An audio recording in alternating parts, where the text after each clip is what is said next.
Impressions in pro sports are rough. Sam Darnold's 21. He goes to the completely dysfunctional New York Jets. And then Baker Mayfield goes to completely functional Cleveland. Now, Baker was much better than Sam, but it does get embedded in your mind, and you kind of hold it against Sam. Well, he's having another decent year. Or you look at Baker and you're like, oh, it'll implode. He's cocky. If you'd never watched Darnold in New York and you'd never watched Baker in Cleveland, and you just watched that game yesterday, you would think you had Brady Manning. Those guys were unbelievable. Mayfield goes 29 of 33, 380 yards. Darnold goes 28 of 34. They both have a passer rating at 135. It's one of the best offensive quarterback games I've ever seen in my life. And Baker's missing Mike Evans. He's missing Bucky Irving. Seattle's defense was a little banged up. I mean, it's the NFL. You're not going to be healthy. Baker was unbelievable. I'd give him my MVP today. This is the best Baker's ever played. It is that Seattle defense it was banged up, but it's a good defense. That's a tough place to play. But again, Brady and Manning played over 15 times. We went and looked it up this morning. They never had a matchup with this kind of offensive productivity. If you didn't get this game in your local market and you got stuck with the Cardinals and the Titans, the NFL owes you an apology. That is one of the best quarterback games I've ever seen in my life. Yeah, it was. That game was absolutely incredible. Absolutely incredible. I'm so happy I watched it live and didn't watch the replay of it because I was so excited. I'm the one that said that this game is going to be box office. I said this game needed to be a primetime game, a standalone game. That's what I said going into this game. And I said, who would have thought the Bucs versus the Seahawks is going to be such a huge game? Baker Mayfield versus Sam Darnold. And it ended up being correct. Gosh, that game was so amazing. And the Seattle Seahawks blew it, man. The Seattle Seahawks blew it. They had that game. They have no one but to blame themselves, unfortunately. Before I get too further in it, Seattle Seahawks, I know I keep asking you, but please do not forget to watch the full length of this video, and please do not forget to subscribe so I can continue to build the best possible channel that I can, so I can continue to create the best possible Seattle Seahawks content that I can. When you guys subscribe. Yeah, it was. That game was absolutely incredible. Absolutely incredible. I'm so happy I watched it live and didn't watch the replay of it because I was so excited. I'm the one that said this game is going to be box office. I said this game needed to be a primetime game, a standalone game. That's what I said going into this game. And I said, who would have thought the Bucs versus the Seahawks is going to be such a huge game? Baker Mayfield versus Sam Darnold. And it ended up being correct. Gosh, that game was so amazing. And the Seattle Seahawks blew it, man. The Seattle Seahawks blew it. They had that game. They have no one but to blame themselves, unfortunately. Before I get too further in it, Seattle Seahawks, I know I keep asking you. Well, please do not forget to watch the full length of this video. And please do not forget to subscribe so I can continue to build the best possible channel that I can. So I can continue to create the best possible Seattle Seahawks content that I can. When you guys subscribe, when you guys watch the full-length video, this is what happens. Views go through the roof, subscriptions go through the roof, and we can truly build a community. A true community that is firmly rooted in this sports world. But yeah, I mean, as I talked about in my post-game reaction to this game was lost in the first half. The defense was a mess. They could not tackle. McDonald was furious about it, as they reported on the broadcast, and as you could see on the sideline, the Jalen Milroe fumble, which was just insane. When you have Sam Darnold playing at the level that he's playing, you don't do those things. You don't take Patrick Mahomes out. You don't take Josh Allen out. You don't take Sam Darnold out, okay? He is your quarterback. He is your quarterback. You put him down in a 13-0 hole, you miss the field goal. That's the game. When your defense is going to be a mess and you're going to give up 38 points, that's what happens. The Seahawks had to play catch up now for the rest of the game. And when you're in a shootout like this, that's what it's going to come down to. And then you get this fluke interception where Sam Darnold gets hit. When you actually watch the play, because people were like, oh, Sam Darnold being Sam Darnold. It's like, no, that was a Todd BS blitz. That was a beautiful blitz. Hit him. And then the ball hit his arm, which then hits the helmet. The ball bounces up, interception. One of the flukiest things you could see in football. And it's a bummer because it was a near flawless game.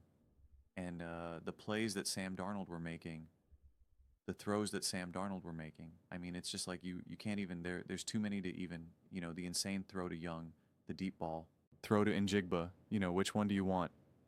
The 4th and 2 scramble touchdown, pass to Horton. I mean, like, it was just big play after big play after big play.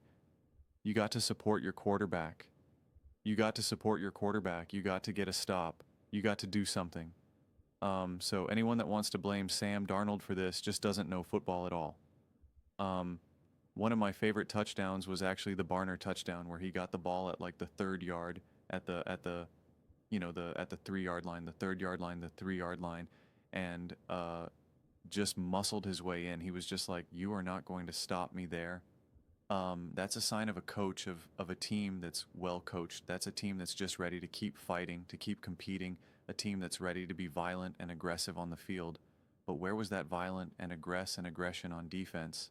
I know they were injured. They were really injured. I mean, they had practice, because of all the injuries at that point, even just throughout the game, they had practice squad guys. But I mean, we say, oh, he's missing Mike Evans, whatever. Like, dude, wide receiver in the NFL, he is a rookie. He is a top wide. He is a true number 1 wide receiver. And he was wide open all game. I mean, I want to go back through this game and just go and compare every single throw that Sam made and every single throw that Baker Mayfield made, and you will see just how wide open so many of these big plays were for the Bucs. And that you can't have that. I don't care what type of injuries you have. You can't have that. You can't have that. The Bucs did a great job of making things really difficult for the Seattle Seahawks. They really did. And you got the Superman heroics out of Sam Darnold. And in a game that you throw for 341 yards, 4 touchdowns, and balling, and to lose that game, it's devastating. It's such a tough one, man. It's such a tough one. But you get the 2 turnovers, especially the Jalen Milroe turnover, and it's just like, that's it. That's all it takes. That's all it takes. And again, to me, even if you want to say, well, listen, some of these guys are going to be open, et cetera, they have some nice pieces. They have a great offensive coordinator, all that can all be true.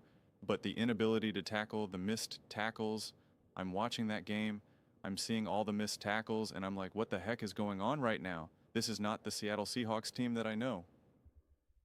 And then they actually commented on the broadcast, and the one guy, I forget who it was, but he was like, oh, you're right, there has been a lot of missed tackles, hasn't there? And I'm like, have you guys not been talking about the missed tackles? Because I didn't have the sound on at that point earlier on the game.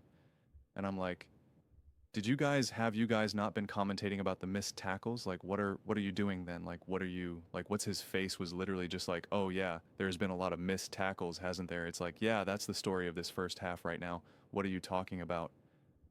And I can't explain it. I really can't. I mean, and then even in the final seconds when you give up that 3rd down run, right? Like, those are the little plays you got to stop on 3rd down. Sam would have had the ball back. Yeah, there would have been no timeouts. And I forget now at this point.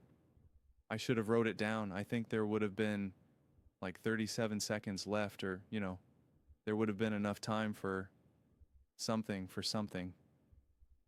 But then you don't even get that 3rd down stop, and now you don't even get any remote chance. And these are the little things. I always like to use the Chiefs as a reference point because they're the ones that have been able to consistently win for so long. And it's all the little things. They get that 3rd down stop. Okay. They do dial up.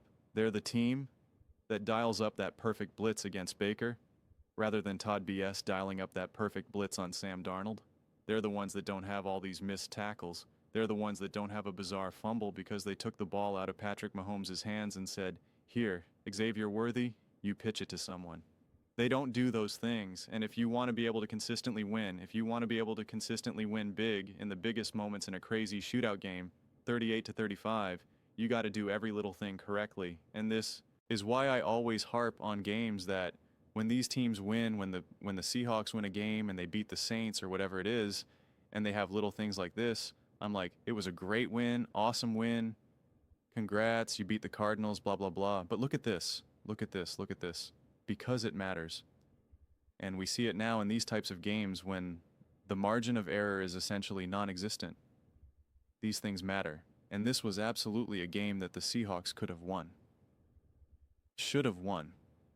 They should be the #1 seed in the NFL right now. The #1 seed. And the only reason why they're not is because of them. It's a great place to be in. It's a great place to be in, but you gotta get there. You gotta get there. But those are just my thoughts. I'd absolutely love to hear yours. What do you guys all think about the Seattle Seahawks? How do you feel about that game? About Sam versus Baker? Who would have thought that that game was just the game of the year so far? That and the Packers and the Cowboys? But let me know in the comments below. I read every single comment. It's you agree with me or disagree with me. Either way, let's get in some discussions, let's get in some fights. But ultimately, let's just have some fun, and please do consider subscribing. We are building an amazing community here, and I absolutely love to see you part of it. I want to build something that we all genuinely feel connected to, something that we're really excited to be part of. I think we're well on our way to doing it. Please don't forget to give this video a thumbs up, as it really does help with the visibility and the algorithm. Thank you so much. Thank you.